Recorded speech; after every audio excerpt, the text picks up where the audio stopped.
Hey there, and welcome to the Recovery Crew podcast. I'm Dr. Bob Baer, and this podcast is produced by Deep Waters Recovery Programs and Network. We are a network of folks in recovery and healing from trauma and launching into a life of meaning and passion. And we're just trying to bring ourselves to life and also bring anybody along that wants to go swimming in the deeper waters with us. We have lots of guests on here that are alive and well and trying to share the message. Today we have Patrick Hensley, who is the director of Hensley House Sober Living programs, very successful Central Texas opportunity for folks to keep the magic alive when recovery happens. A lot of people think that it's the end of the world when how am I ever going to barbecue again? How am I ever going to play golf again? How am I going to do anything without those old behaviors? And Patrick is an expert on how to have a blast in recovery. So this is going to be a fun one. We are on all of the podcast networks or platforms and all of the social media platforms. We're also the video version of this is on our YouTube channel, Deep Waters Recovery. And I don't know. I think that's about it. I think we should get this thing started. Welcome here and enjoy the show. You could do anything with the cloud. So. And there we are, recording. It says we're recording. So now anything that you say, Patrick, can and will be used against you. You have the right to remain silent. Yep. You have the right to an attorney. If you cannot afford an attorney, one will be appointed to you. You sound like you've heard that. A couple times. Yeah. Isn't it cool though? Have you ever been pulled over and had that feeling of, oh man, there's nothing you can do. Yeah. I don't have any shit in my car, nothing. You want me to blow? I'll blow for you right now. Just let me blow. Please. Yeah, please. You guys are like, no, get out of here. Quit. Exactly. It's like, it's a thing. All right. Well, I say we do this thing. Okay. So who's that on my screen? Is that Patrick? That is Patrick Hensley. Whoa. Welcome. Hey, Patrick. Hello, sir. Hello, Dr. Bob. How are you? I'm good. And I think we should do a podcast here with so do you see that guy? Anybody? So we are, if you're on the video version of this, you can see this. He's just a little short guy. He's like, just so that we know what he's like 5'3" or so. So I want everybody to get the real perspective of Patrick Hensley. He's had to really fight his whole life about being a little guy. And so. Yeah, it doesn't work out well for me in airplanes or buses. However, in concerts, I always got the best seat. Yeah, actually, yeah. So I'm being a wise guy here. He's actually, Patrick is one of the gentlest, sweetest, giant guys. I think he's 8'9" or something, but pretty impressive. I don't know, not that tall, but I just wanted to kind of start fooling around a little bit because you and I have had a lot of fun together. You and I have also done a lot of deep healing together. And we've, I don't know, this is kind of not very humble to say, but I think we've saved a few lives together too. So anyway, here's two guys that we surrendered enough to, at least we're not dead, apparently. Hey, yeah, we're thriving actually, quite the opposite of dead. Yeah. All right, so really grateful that you're here. And just really glad that you invited me here. Thank you. Oh man, for having me. I've been waiting for the Hensley magic story for a long time. So it must be time. That's not to put any pressure on you. It better be magical, all the shit you have to say. So Patrick is the director of Hensley House, which you'll hear more about here. They're doing the really high accountability, high maturity version of sober living here in Central Texas. I think they're the best there is. So that's anybody who cares what I think. And it doesn't matter what I think. The result is what counts. And the guys that come out of Hensley House are helping so many people and spreading the message of being better human beings on the planet. I mean, that's what I'm looking for. And that's what I see from the folks that come out of there. He was Patrick and I met when he was a recovery specialist at the Last Resort Treatment Center out in Smithville, Texas, which is, we like it a lot. We don't have to splatter that all over the people that listen to this podcast. Probably sick of hearing me talk about the last resort and how good of work they're doing out there. But I think you learned a lot out there, and you brought it out into the world in your own way, which has the particular flavor of, and we'll talk about it more, the flavor of having a good time and having a blast with this recovery thing. Everybody's not doing that, as you know. Well, they should be. Yeah. If they're not, hopefully they will soon. Yeah. And one other thing about Patrick is, I told him to send me his resume, and I already knew a lot of stuff about him.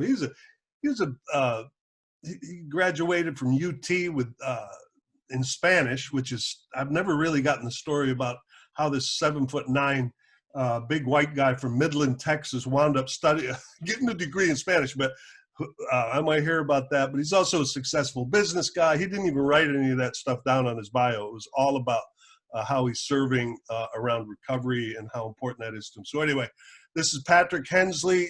So glad you're here with us today. We're going to talk about a lot of things like accountability, fear, how to share the message, but mostly how to enjoy this thing called recovery. Anyway, glad you're here, Patrick. So we're going to start by just I'm going to shut up and listen to you just sort of check in and maybe tell us the Patrick Hensley story in less than 7 hours. Yeah, I can do that. Thank you. I can definitely do that, Bob. I appreciate it. It's really cool. And whenever you were talking about being able to tell your story in 10 minutes, there's the simple format that we always use. What it was like, what happened, and what it's like now. What it was like whenever everything first kicked off for me. In grade school, I caused a lot of problems for all my other classmates and for my teachers. And so they saw that, I guess I used to be a really smart person.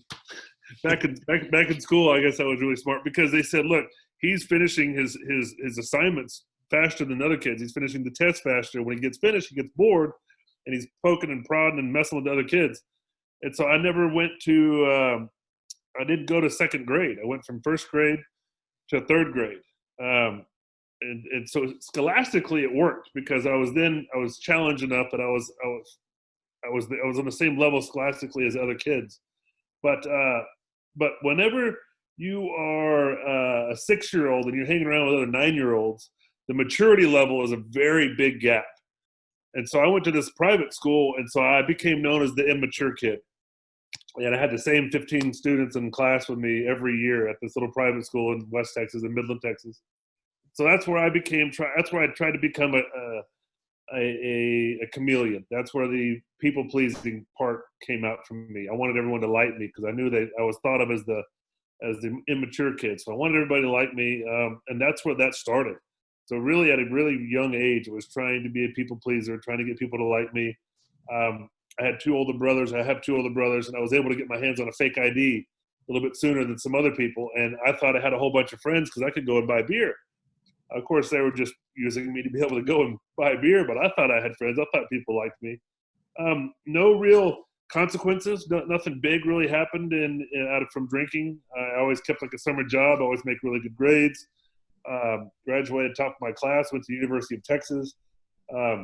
Did really well there. Did well in school. Again,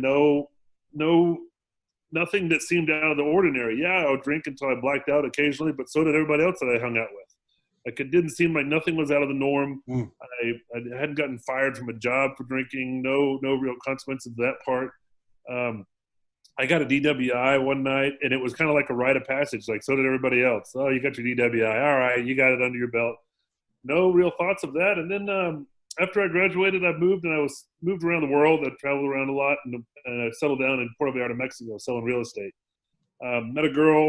A couple months later, she was pregnant. We wound up getting married. We had a kid, an awesome boy. His name is Diego. And her and I had a lot of problems. We had a whole bunch of problems. And that was the first time that we ever tried some controlled drinking.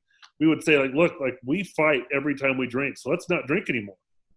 Let's just cut out the drinking. So, oh, genius idea. Let's do that. Except like 2 or 3 or 4 days later, we'd be like, you know what? We'd be having a steak dinner or something. She's like, we're adults.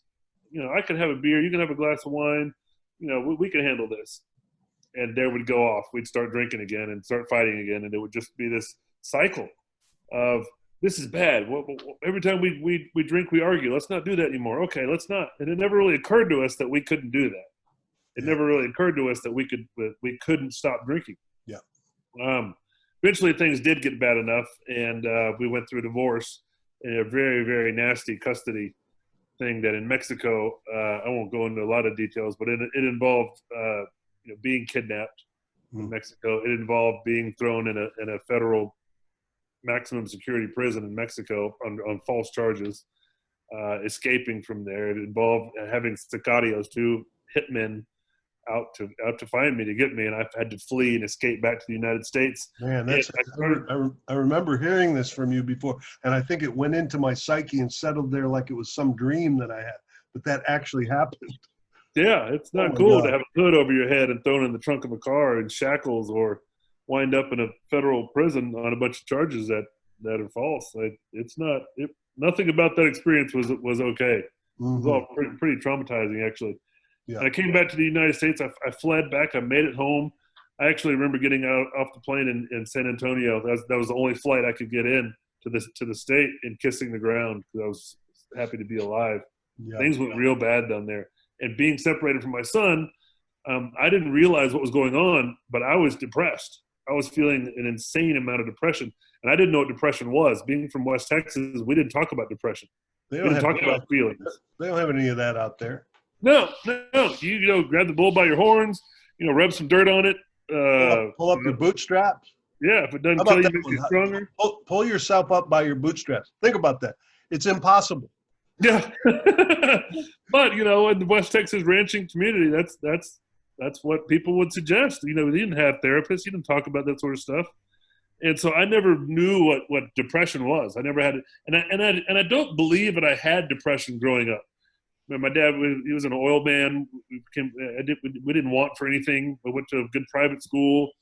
We went on nice vacations. If there was a cool thing to have, I had it. If there was we got a car, it was a cool car. Like I never, I was a big guy, so I was picked first for football. I was captain of the team, that sort of stuff. So I never really dealt with any depression. But then after the custody thing, and not being able to be with my son, and it being too dangerous for me to go back to Mexico to try to even fight to see him, I became incredibly depressed, and all I knew was that tequila made me feel better.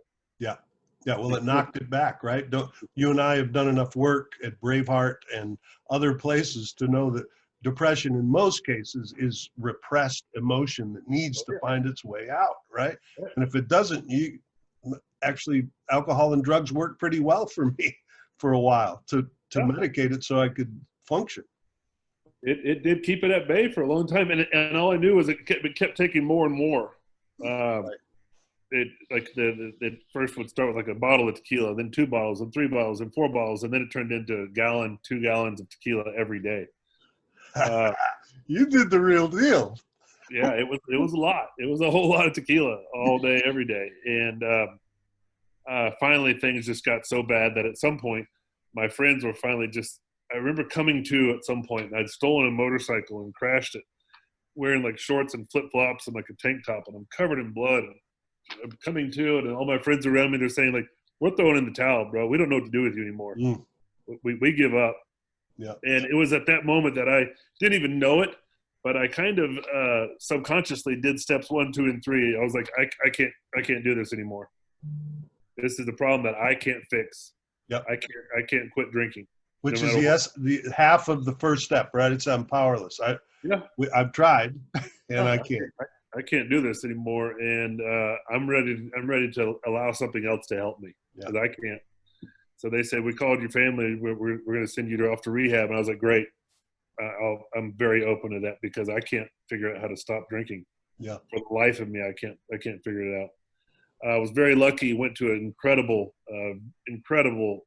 Great 12-step men's treatment center for 90 days. Went to Brazos, just west of Waco and Dallas, and Morgan, Texas, near Whitney, on Lake Whitney.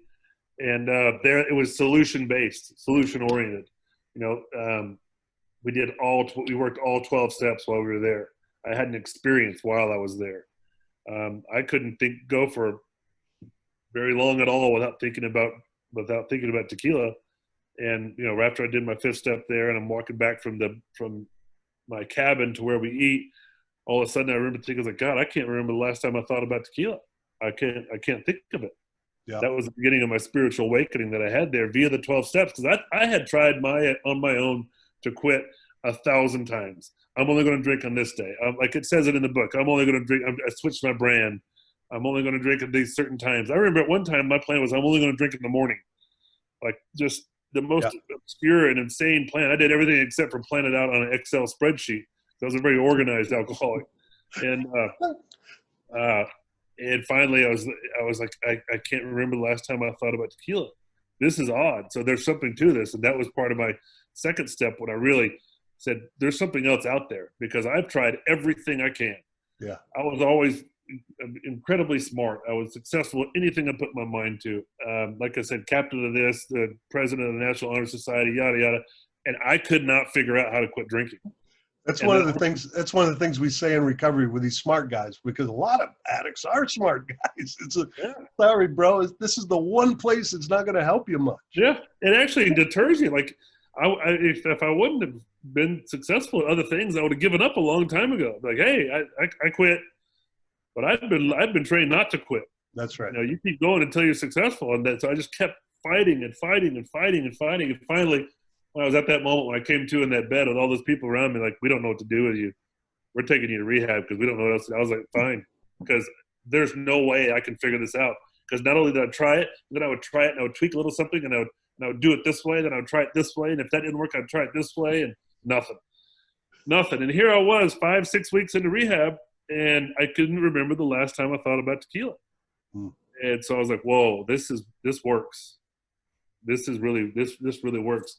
Up till that point, my connection with my higher power was really a blind faith. Like I see that it works in other people. Yeah. I did have the faith in a higher power that something else was up there. But then all of a sudden I started to have my spiritual awakening, and I realized I can't remember the last time I thought about tequila. And I was like, whoa, there's something much deeper going on here. That was really a big aha moment for me. Yeah, because it sounds like that was the thing that you did not think could be removed. No, absolutely not. Because as I'm listening to you, it was, and same thing for me. I'm in all 12-step programs. That's the good and bad news. I know a lot about process addictions and substance abuse stuff, but in all of those cases, I had to. Those were my God. With reflection, it's tequila was your God. Alcohol, drugs, acting out with relationships, and food. Oh my God, food. Which can kill you in other ways, brother. Which, sure. As everybody listens to these podcasts, I like to throw in there, everybody wasn't a bad alcoholic that got thrown in chains in Mexico and shit. So, but there's other people out there crazy acting out, but the principles are exactly the same, right? We use these counterfeit gods, and when we're not using them anymore, they're out of our body, and it feels something like spirituality. This idea that I'm not thinking about doing that anymore. There's space in my psyche, possibly, for this God thing that people talk about. Right. You don't mind if I interrupt your story, do you? A bunch of shit. Think about all the other A's. After Alcoholics Anonymous, you got Overeaters Anonymous, and Sex and Love Addicts Anonymous, and Gamblers Anonymous, and Debtors Anonymous. Like all these other things that they try to use to fill it with. So I feel you 100%. I was just lucky. I was really lucky to go to a good rehab. Yes, you were. And it was just a random shot in the dark. I went to a random detox, and on the day that I was supposed to be leaving, a fellow named John Obanowski was he worked in business development for Brazos, and he was there at the detox center where I was filling up the card stock, the little pamphlets. He was putting up pamphlets for Brazos, and they said, "Hey, do you got any room at Brazos?" He's like, "Yeah, we do." I'm like, "Hey, this guy's got your insurance," and so I jumped in the car with him and went from Austin to Brazos. So that's if anybody doesn't know, there's only 2 or 3. I'll just tell my truth. There's only 2 or 3, and it's in Central Texas, treatment centers that do the full deal where people get an experience and they come out of there like a lot of us that had several years of recovery. I mean, it is graduate school for using these tools, and you happen to have Brazos and the Last Resort that you and I both know well. are in similar categories. I don't need to make it a promo for those guys, but I am making it a promo for the kind of treatment that launches people into sustainable recovery. It's sustainable in italics. Yeah, well, there's a reason why you talk about the two together. Myself and Corbin Bighart and Ozzy Garcia and Sean Meehan at the time did, and Cody Odom. There were 5 of us that went from Brazos and went to start working at the Last Resort. Mm-hmm. We infiltrated Last Resort and brought everything that we had learned at Brazos there. And now Corbin Bighart is executive director up there. He's the head honcho. Yeah. Running the show up there. So it's another place where you guys could go and get the full 12-step experience and have an experience while they're in treatment, rather than doing the 3-step shuffle. And here's steps 1, 2, and 3. And now go out from here, get a sponsor, and knock on wood that you have a spiritual experience before your craving comes back. I was lucky enough to be able to go to it. I did the full 90-day experience there, and when I got out, I went to a sober living home. And while this is kind of the beginning of part of what happened with my story, is while I was there in sober living, I would ask people, I was like, how come they don't do this? I don't know. Well, it seems like it'd be a lot of fun to go do this. How come we don't do this? I don't know. And so I was like, gosh, okay, I want to get into sober living. I think I could do this well. And so I want to become a manager. So I asked the people where I was, hey, can I be a manager? They said, well, we already got a good manager. So I went and I managed Austin Sober Living with Wes Phillips. Mm-hmm. Wes Phillips made me a manager of his sober living home. Incredible guy. I learned so much from Wes. Just an incredible angel of a guy, and his program of recovery is unbelievable. I learned a lot from him. So I lived in sober living for 10 months, and then I managed a house for a year. That's while I was working at the Last Resort, 12-step men's substance abuse treatment center. And then I opened up Hensley House, and I lived in a Hensley House and managed it for the first 2 years that it was open. Yep. So I'm gonna ask us to pause right there, because that'll be a good segue to how you're really launching this thing into service. It's really 12-step work Patrick's doing. And also, I know that our program manager, Nicole, I want everybody to know we're not just a bunch of big, good old boys. Maybe we are. Maybe we're a bunch of good old boys. I'm not sure. But we also have some powerful women in the circle here. One of them is Nicole, our manager, program manager of Deep Waters Recovery. And just in this little transition, I think she has some info that she wants to make sure folks hear about the program. Are you still with us, or have we put you to sleep, Nicole? Yep, no, I'm still here. There she is. It sounds great so far. So our information, you can reach us at 512-677-7847. That's 512-677-7847. So if you have any questions about the program, comments, or if you want to be part of the podcast, please reach out. You can also email us at admin@deepwatersrecovery.com. That's admin, ADMIN, @deepwatersrecovery.com. Yeah. So thanks, Nicole.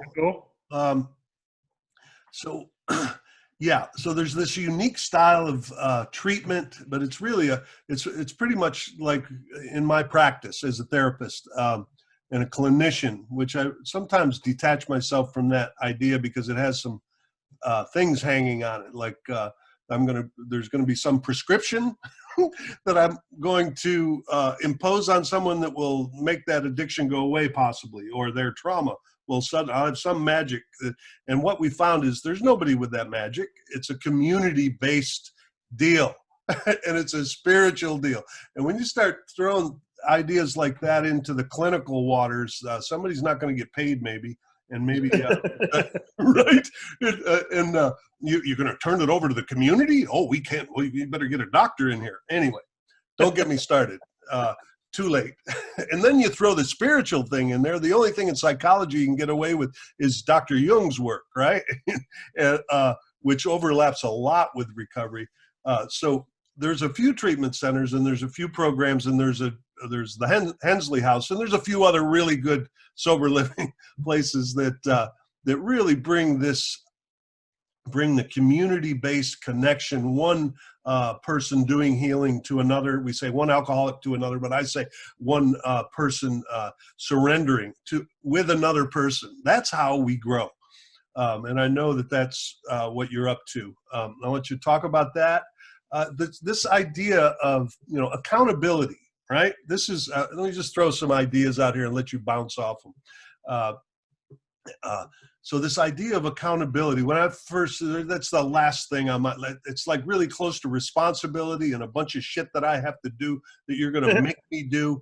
And I don't want to do it. And that's what I'm fighting against to begin with. That's why I'm drinking. That's why because all of those people that tried to make me do. So this thing where we say the really good treatment and working a good program has to involve some kind of accountability, right? So does that mean that there's somebody with a big whip trying to whip me into shape? Or can you kind of talk a little bit about how that's an important aspect of the work? I'm sure there are some places that are a bit like the whip people into shape. But at Hensley House, that's not the way it is. And like you mentioned, there are some good sober living homes that do have high accountability. And in 2015, there were 333 sober living homes in the Austin metro area. I counted. And now that's probably up to about 400. And unfortunately, it's a sad state of affairs. There's like 5, 6, 7 that I would ever recommend going to. Ozzie Garcia's Higher Plane, Frank Schmidt and Heartwood, Wes Phillips with Austin Sober Living, Dan Rajate with Harmony House, Grace Recovery with Leah Mickelrath. That's a female sober living home. We have some places in town that are good. Alex Kaufman with Absolute Recovery, and that do hold people accountable, and they teach the residents how to hold each other accountable. How many times in rehab do you hear the word, hold your brothers accountable, hold your brothers accountable? And there's very few places that actually teach people how to hold people accountable. Like they just expect them to be known. Like you should know how to do this. Yeah, here's what you need to do, and if you don't do it, we're gonna impose some shit on you. Wait a minute. No nicotine. You don't get your movies. No gym or something like that. If you don't hold your brother accountable, but we're not going to teach you how to do it. Well, the places that do teach people how to do it well, what I've learned from them is that there seems to be it's a 3-pronged approach, and why it's important is selfishness and self-centeredness. That we think is the root of our problems. Mm-hmm. If we are constantly up in our own business and worrying about ourselves all the time, we are not in a state of awareness where we can watch the actions of others. And what we're trying to do with accountability is help our brothers, help our sisters, help the people that are in this fight with us. Yeah. And the first piece of it is that awareness. It's that awareness outside of yourself and watching if someone is doing something that is that action objectionable? Is that something that we know better than to do that? That's the first piece of it. It's the first of the three-prong phase system of it is having awareness and watching when it's happening. The second piece is walking through the awkwardness, walking through the fear, because everybody thinks that the moment I bring this to this person's attention, they're going to think I'm coming from a spiritual hilltop. They're going to think I'm a jerk. I'm really concerned about what people feel about me, what they think about me. I want people to like me. So you have to walk through this awkwardness and this fear.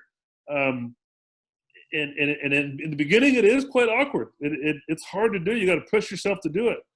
But then the approach where you walk through the awkwardness, you walk through the fear, and then the approach is how is it delivered? It's all in the delivery.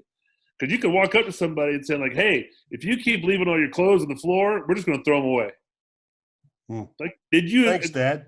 Thanks, Dad. Hold them accountable? Like, I guess you did. Like that is, but there's a much more effective way to do it. And I go to the guys at Hensley House and I'll talk to them and say, hey, here's an example. Like, hey, James, I only bring this up because I spot it. I got it. I've done it myself a whole bunch of times. And, somebody brought it to my attention, so I'm trying to do the same thing for you. Sometimes I know we can get blinders put on. We just don't see it happening. Wow, that's so beautiful. You're leaving your stuff on the floor. I've done it too. And I'm wondering if we work together on this, if we work as a team, we could come out better on the other end. How's that sound? I hope folks are really listening to this right now, because what you just said is the difference between this hard-ass AA delivery shit, which is the reputation for AA and a lot of them. I'm not going over there. There are a bunch of old-timers smoking cigarettes and yelling a bunch of shit, right? I mean, that's one of the reputations. And what you just said is my experience for the most part of people that have been around for a while, because I think there's a fourth part to accountability, and that is that's not done. And you just said it. It's like, wait a minute, I spotted, I got it. This is my shadow, right?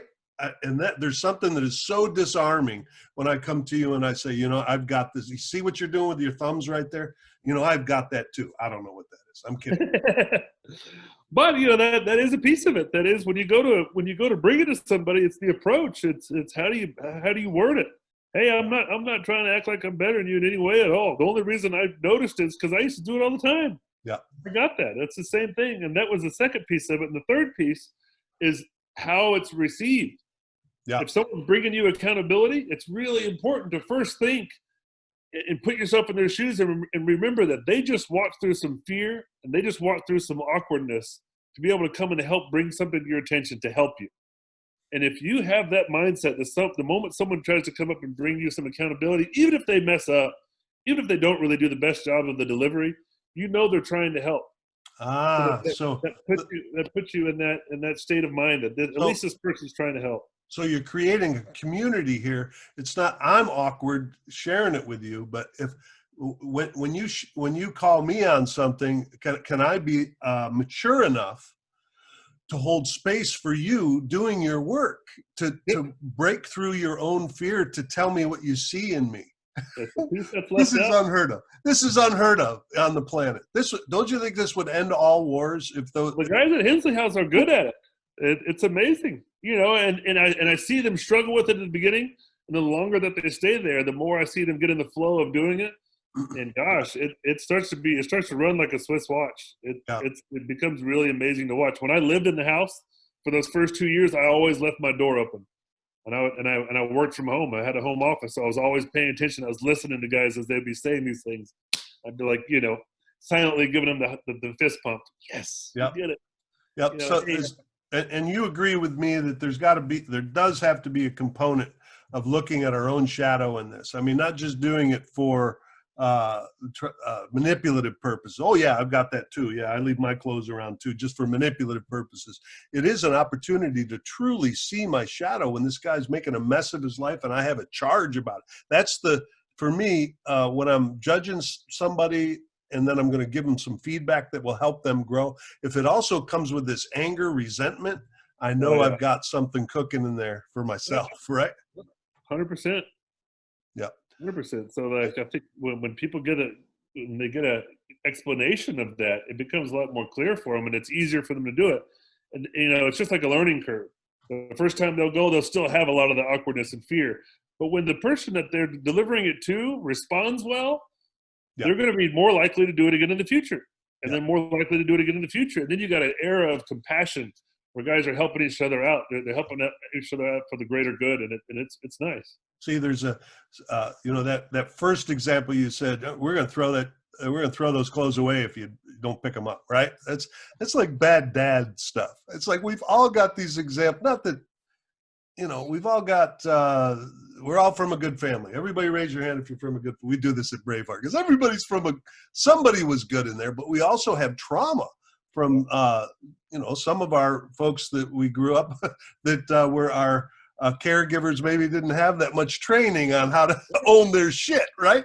So we all carry these wounds, and we're reactive when somebody that. So my point is, we're growing up in public. If I'm hearing you right, we're growing up in public and having the courage to find a loving way to give people feedback, and then and also allowing people to give us feedback as an act of service to them almost. I've never quite thought about it like that. I like it a lot. Yeah, it's a good, and they'll keep that skill with them forever, whether they're dealing with people that are in the program or not. Like, they're going to have a neighbor that's going to have something going on. They need to be able to go and have a conversation with these people in a healthy manner, rather than sweeping things under the rug.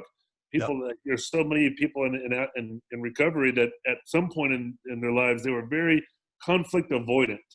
Anything that looked like it would be a conflict or would be a hassle, they would just avoid it. And they would sweep it under the rug until eventually it grew and grew and grew, and they tripped on it. And they fell. But having the skill to be able to do this in a controlled environment, which is a sober living home or at a good treatment center where they train this, that's a skill that they'll be able to take with their neighbors, their kids' teachers, their employers, someday their employees, the insurance person that calls, the hospital worker, and all these different things that go on. There's difficult conversations to be had. And if they could get in the habit of starting to come with like, hey, I wanted to bring this to your attention rather than you need to give my son this medication. That doesn't work. You need to keep your dogs up because they're barking and they're crapping in my lawn. That doesn't work. If you go up and say, hey, you got awesome dogs. I grew up with dogs. I love labs. You got two of the most beautiful labs in the world. I really think they're the best. I have noticed that they've been coming over my lawn and crapping a little bit over there. It doesn't matter to me if you mind picking it up. But if you're not going to pick it up, if you can keep them over on your side, I would really appreciate it. Rather than coming out yelling at somebody, then you got an enemy for a neighbor for the rest of your life. Like these little things that you learn how to talk to somebody in the correct way, whether they're in recovery or not. It's an incredible life skill. I'm learning a lot. I'm learning a lot here. I mean, do you do that? Do you ever get road rage, Patrick? Are you like this perfect healed human being that nobody? It's like, oh no, let me have a conversation with you when he cuts you off. I was talking to my friend Chris about that today as we were driving, as somebody pretty much did cut us off. And I said, I hope it's a boy. And he's like, what? And I said, I've trained myself to think that when someone drives crazy, it cuts me off or speeds by me or does something, but you usually want to flick them off. I say, I hope it's a boy because I'm thinking that they're on their way to the hospital because the wife's water just broke. And they're racing to get to the hospital to go see their new child. And I tell them, I hope it's a boy. Well, all right, maybe you are Jesus. I don't know. All right. No.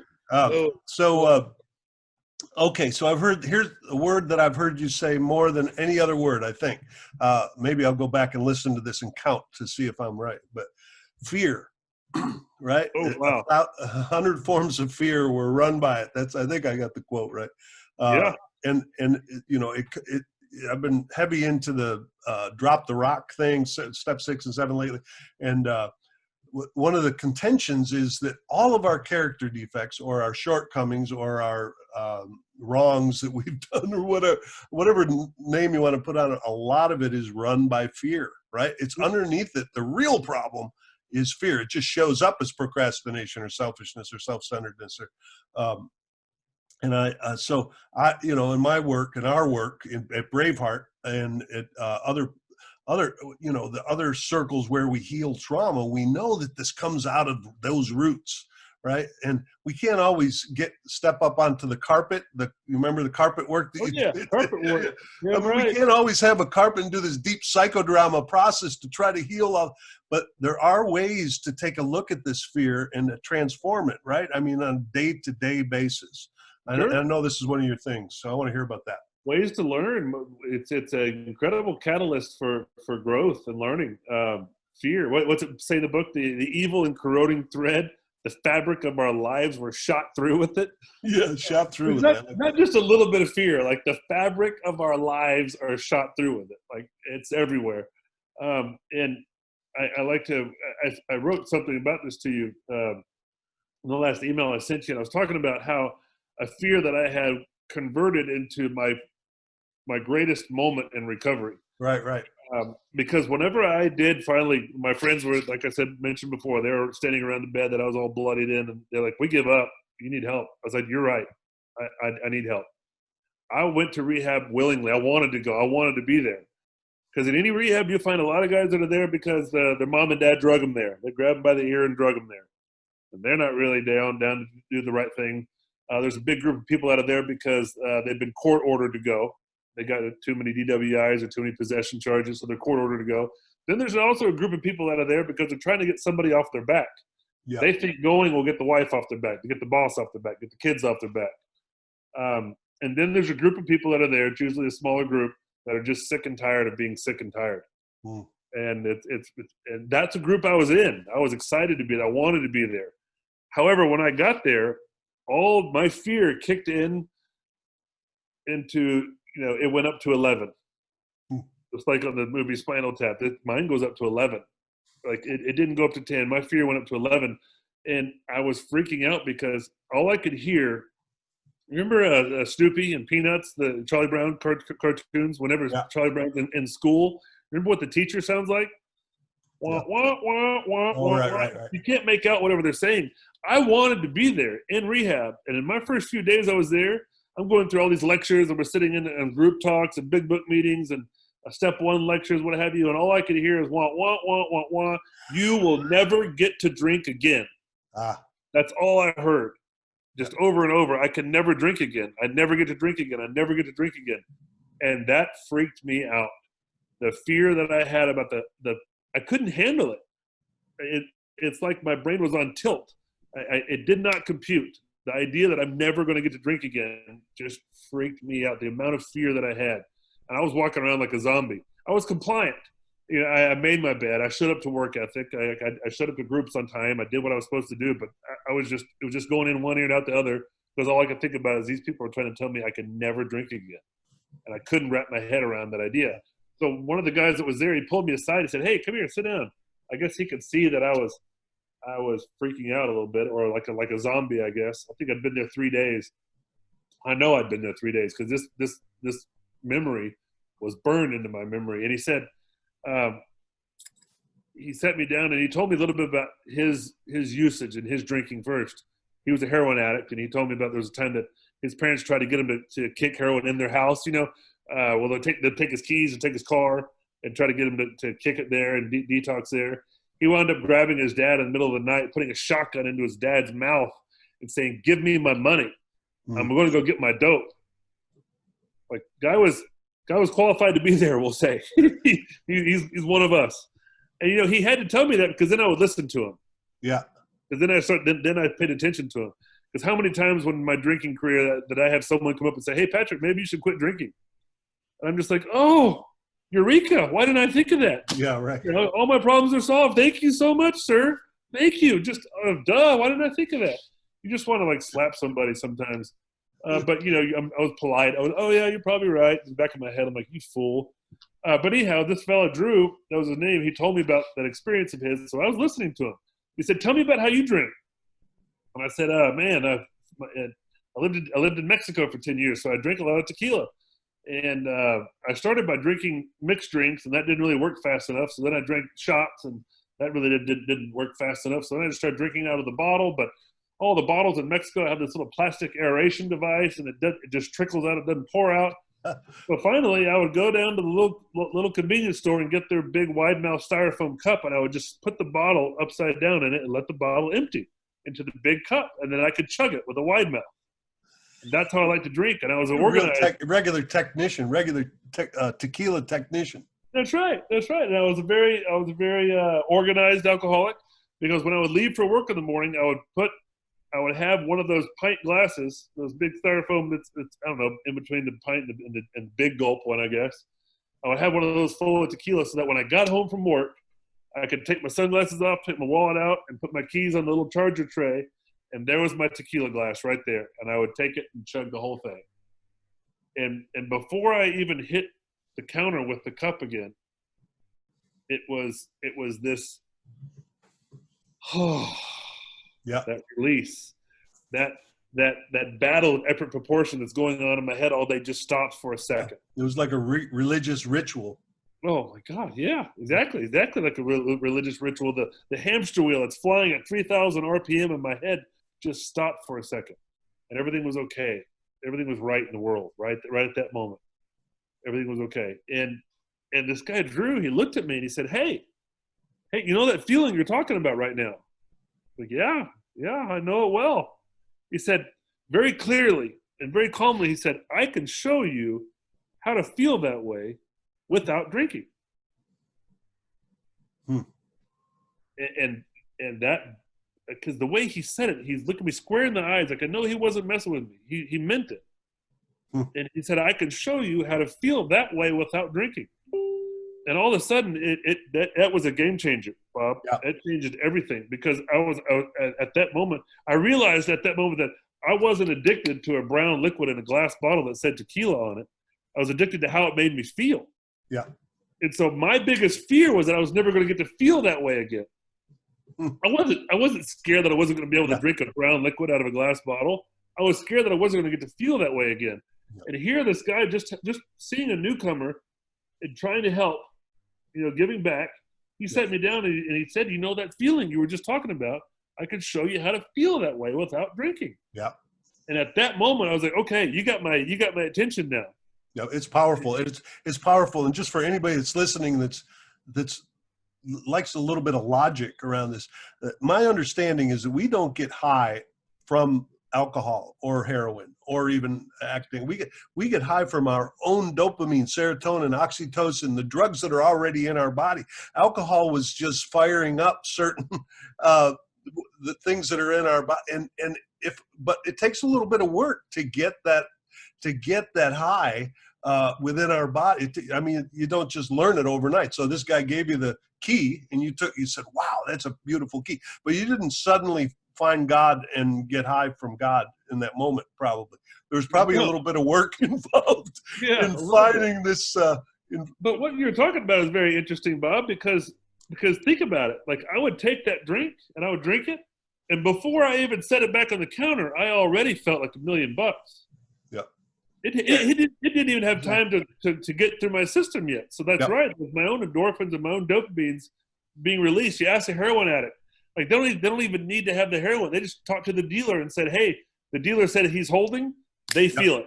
Yeah, it's more like that with opiates and benzos and cocaine more than alcohol. I think I've heard that more, right? But it's all similar. They're all counterfeit gods, brother. And when you put it in that sense, by following some simple but not easy steps, by working these steps, I have found a healthy way to release the same dopamines and endorphins in my system, but in a natural and healthy way. Oh, don't start talking about having fun in recovery. This is miserable. This is horrific. We've got a big whip, and we're going to whip you into being a better person and a more moral person. You understand? This is how it's going to be from now. All right. So I'm going to read you something, and then I'm going to turn you loose on the topic that you like best. Okay. All right. So this is from page 132 of the book, the big book. We've been speaking to you, and this is after a lot of talk about this addiction and the horrors that it causes, right? So we've been speaking to you of serious, sometimes tragic things. We've been dealing with alcohol in its worst aspect. And actually, to everyone that's listening, try to hear your own addiction. Maybe you're not an alcoholic, but we've all got some dependency. But anyway, all right. So we have been dealing with alcohol in its worst aspect, but we aren't a glum lot. If newcomers could see no joy or fun in our existence, they wouldn't want it. We absolutely insist on enjoying life. As an aside, I've been doing this for 29 years, Patrick, and I only heard that. I just heard that line about 3 years ago for the first time. I have missed it. It tells you something about me. All right, we absolutely insist on enjoying life. We try not to indulge in cynicism over the state of the nations. That's a good one these days, right? With all of the stuff going on. Okay, we try not to indulge in that, nor do we carry the world's troubles on our shoulders.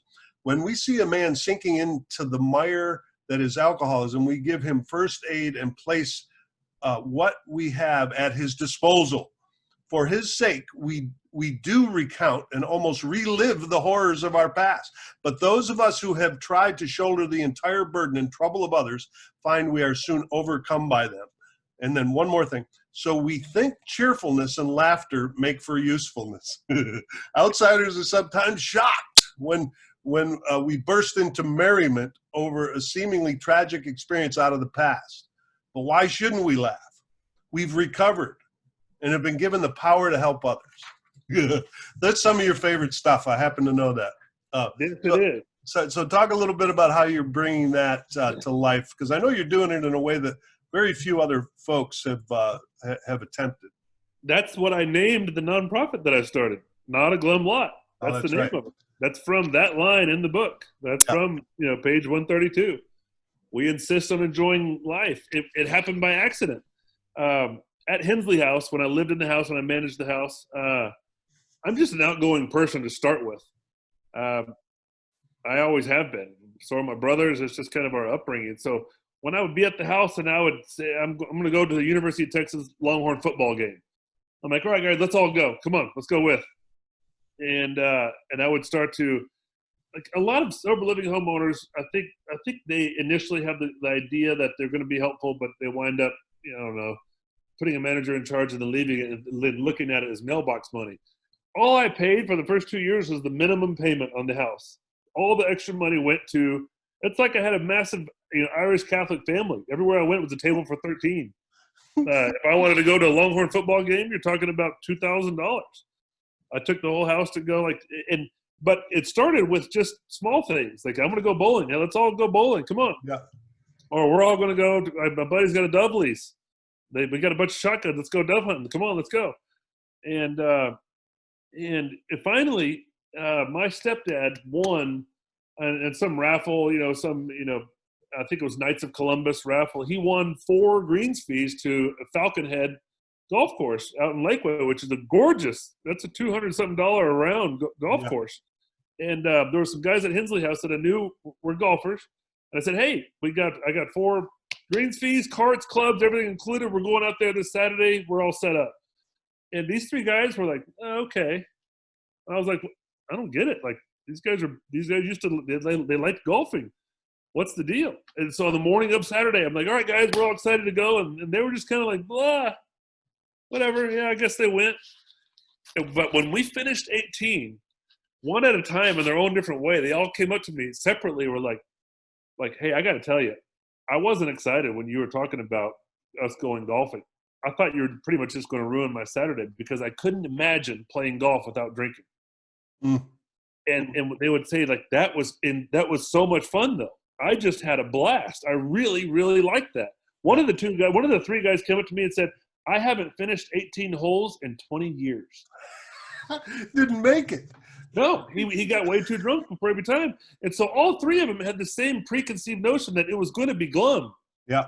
It was going to be boring. That, okay, yeah, great. Why, I guess I'll go because this guy's all excited about getting us the tickets. Yeah, how could it possibly be fun if I can't get high, right? Yeah, but I can't smoke weed. I can't drink while I'm out there. Like, what's the point? And then we went, and oh my God, these guys were like, this was amazing. And so that's a metaphor to so many people get into recovery, myself included. I remember thinking, like, well, great, I'm in recovery now. I'm not going to die of cirrhosis. That's a bonus. That's a positive. But there goes ever having any fun again. I'm never going to another football game because why even bother going if you don't have a whiskey flask in your boot? Yeah. Like, I'm never playing golf again. Can't drink. What's the point? Like, I don't even know if you can float the river without drinking. I don't even know if that's legal. Do they let you do? Do they let you on the river without a cooler full of Coors? I don't know. You better call first. And like, there goes going to a concert. Austin, live music capital of the world. I'm never walking in another concert again. What's the point? Yeah. But little by little, I started to do these things. And then that day when I took those guys golfing, I saw them change. I saw it snap and click in them. Like, whoa, that was fun. Yeah. That was actually a lot of fun. To this day, I know one guy moved to Houston, but 2 of the other guys, they get with other alcoholics, and once or twice a month, they go out and they play golf. This is 4 years later now. They're all still sober. Right. And so I started to notice that I'd take the whole group of guys to the house to a concert. And afterwards, they'd be like, that was incredible, man. That was a lot of fun. I thought that was going to be boring. That was great. Didn't you guys jump out of planes, or did I dream that? Yeah, there was 15 of us that went skydiving. Now, I'm against that. But what I've noticed, at first I noticed, I was like, wow. Like, not only are these guys really enjoying this, they're having a really good time, but I really don't have very much turnover at Hensley House. Yeah. I got this software that when I do their intake, I write their names and where they came from, and then when they leave Hensley House, I fill out another form. So it tells me the average length of stay that I have at Hensley House. And I would guess to say that probably the average length of stay at a sober living home in the Austin metro area is somewhere around 3 months. Yeah. Probably an average. It's probably a little bit under 3 months because of the relapse. Because most sober living homes, people are there and they're counting down the days to when they get to leave. Yeah. The average length of stay at Hensley House is over 9 months. It's 9 months in a week. It's 3 times the average. Yeah. And it's because which is recommended. That's what you and I both know. If you can get a guy to stay in treatment 90 days and stay the rest of the year, or even stay a full year, the chances of long-term sobriety skyrocket. Way up. And so these people are having a blast. These people are enjoying themselves. And you tell me, are you closer or further away from a relapse if you're enjoying your life in recovery? Yeah, that's right. And you're getting your chemicals working again. Yeah. It takes a while. Way. You know, when you've been doing that for a while, it takes a while for the chemicals to come back to working. And we wonder why, you know, that's we had Father Bill on here one time, you know, Father Bill W. You know what I'm talking about? Yeah, of course. He's I heard him say to a guy, and I've said this on here before, it's, you know, when we relapse, we say, I stopped calling my sponsor, stop going to meetings. He says, bullshit. Actually, that might be true, but you didn't find some meaning in your life, something that's juicy. I mean, we have to find something juicy, or guys like us will find something juicy. That's where one of the mottos from Not a Glum Lot comes from. We always like to say is that in these people that are in early recovery, they are being taught well how not to die. Yeah. But no one's taking the time to teach them how to live. It takes some effort, and you got to have staff that are living. Yeah. You got to have some people that have actually done, you know, found some meaning in their own life. Right. You know, and I've been reading lately, sometimes you and I probably have to be careful that we don't make recovery our whole life, right? We've got, and I know that's what you're up to. I mean, it's a lot of it turned into that. It's like the joke I made about having like a large Irish Catholic family. It's like I couldn't afford it anymore. Yeah. Like we started doing so many things that, you know, I would take the entire house on a ski trip to Taos, New Mexico. Yeah. You're talking thousands and thousands of dollars to do that. Take the whole, like when a guy has a recovery birthday, we take the whole house to Dave and Buster's. Yeah. Well, everybody gets a meal. Everybody gets the $20 gift cards to go play all their arcade games, and the bill to that's $900. Right. Exactly. So it's expensive, and but it's absolutely required. Now it's not, you know, there's some folks that might look at that and say, what are they doing? They're just playing games with Dave and Buster. No, at Hensley House, they are getting to a meeting every day. They have to get a job after a certain amount. You don't have to go through all this, but let me just tell the folks that are listening, there's no place that has higher accountability than this place. It's about getting back into having a life where we, I don't even like to use the responsible word, but it's like showing up in all ways, including having a blast and being able to teach other people to have a blast. That's how we keep this thing attractive. We want to be the best copy of this work that we can be, right? That's right. They say the best copy of the big book that we can be. And if we're moping around looking at our misery, you know, it's not very attractive. So I know that's what you're up to, brother. I've watched the guys that come out of there. I know a lot of them. I work with, we have some of the same guys that they're going into the world now and in leadership themselves. Right. Watching these guys go and pick up their 2, 3, 4 year chips. It's amazing. Yeah. It's awesome. It's awesome. And that's where that's like they've been helpful. That's where the nonprofit came from. All right. So talk about the nonprofit. What is this thing? The nonprofit's Not a Glum Lot. That's why I named it after this exact purpose, because of the expenses that got so high to be able to continue to do this. Because another common trait that people have in early recovery, they're broke. Yeah. And if they're doing the recovery right and their ninth step and their amends, they need to go back and pay some financial amends. So even if they do have some money coming in, they got to save it to go replace all of Mom's Sterling. They got to replace Dad's shotgun. They got to go to Walmart and pay back all the different Sonic Care toothbrushes that they stole. Like, it's so you know a lot about this. You know a lot about that shit. Yeah. That's interesting. So whenever the time comes, like, hey guys, we're going to go see, you know, Paul Simon's got a concert coming in town. We're all going to go. And the guy's like, sorry, I can't. Like, I can't afford $50. Right. And they can't do it, and they can't afford it. So like what we've been able to do is, with a nonprofit, we've been able to do fundraisers. We've been able to raise funds. I've been able to get grants. I've already gotten grants that come from private families and foundations to be able to help support this so that we can take groups. The last 2 weekends in a row, I've sent 2 different sober living houses to Quest ATX, this fun water park.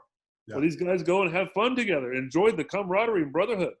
Like, whenever you're sitting in a deer blind next to somebody that you're in recovery with, you bond with that person. Yeah. Whenever you go on a ski trip and you drive in a van for 11 hours with the same people, and you break bread at the same tables, and you go on the same gondolas, the same ski lifts, those people are still sober today. and they call each other and they hang out with each other today. And because of the nonprofit, they are a step further away from a relapse, which means they're a step further away from an overdose, which means they're a step further away from death. The leading cause of death for Americans under 50 today is overdose. Yeah. Leading cause of death. That's more than smoking and crashes and car crashes. So in the most common time of death is after a period of abstinence. So people are getting help when they're stopping for a little while, but then no one's showing them how to live. They're being shown how not to die, but no one's showing them how to live. So then they go back to the drug, except their body can't handle the same amount that they were used to before, and they die. Yep. And so what's the purpose of Not a Glum Lot is to help new people that are new in recovery to figure out that life can be enjoyable. You don't need drugs and alcohol to enjoy life. Well, some of us been around a while need to learn about that too. Like you just cannot, and I am learning about it. My current book I'm finishing is Stop Doing Shit You Don't Want to Do, how trauma unresolved trauma runs our lives. Really, why are we doing a bunch of shit we don't want to do? We're doing it because of trauma. And the trauma resolution, we talk about it here at Deep Waters. First, step one, we've got to get into a recovery program with some accountability. And you and I both know that. Actually, the world knows that. If you're if you got a dependency on something for the rest of it to work, we've got to reroute that. So that's step one. The thing that I spend more time than you do on is healing the trauma work, because that is relapse prevention. If we don't heal that stuff that's underneath the surface, it is going to come up, and we call it restlessness, irritability, and discontent in the program. Yep. So, and I know this. Patrick is a guy. He sent one of his whole houses to Braveheart a few months ago to do the healing work, because that when guys get offload some of that stuff, they're much more present. And then the third piece is launch. We call it at Deep Waters. We call it launch. You've got to launch into a life of fun and meaning, or we will go back to the old stuff. So what's the point? Yeah, what's the point? We might as well drink. Yeah. We might as well. So anyway, I think we're at that point here, Patrick. You're one of those guys that let's do another hour right now. My attention span loses. I imagine some of our listeners do too. So why don't you say, so how can folks get in touch with you for the nonprofit at Hensley House, or if they just want to get some more Hensley wisdom? Sure. Wow. Okay. Well, again, my name is Patrick Hensley. You can call me directly on my cell phone anytime, 512-308-8803. It's a palindrome. It's the same forwards and backwards. Or you can call 1-800-WE-SOBER. How about that? That one's easy. The website, www.hensleyrecovery.com. And that's the website for the Hensley House Sober Living Home. You also have www.wearenotglum.org. That's the website to Not a Glum Lot. If you want to take a good look at what we're doing, look us up on Facebook, on Instagram. We document it well. I document these people having a good time and enjoying their lives. He was an organized alcoholic, and now he's an organized recovering leader guy. Sober gentleman with integrity. That's what I like to call that we're creating at Hensley House. Yeah. Well, Patrick, thank you, Bob. Beautiful time here, man. I'm going to get you back. I got a list of things I wanted to talk to you about, but we'll put that on the next one. Good. So thanks for being with us, everyone that's listening to this. This is Deep Waters Recovery Programs and Network. We are the Recovery Crew, and we are on all of the social media platforms. We're on all of the podcast platforms. We're on YouTube. I mean, you can see this is a video, and we are such good looking, humble guys. Why would you want to miss the video version?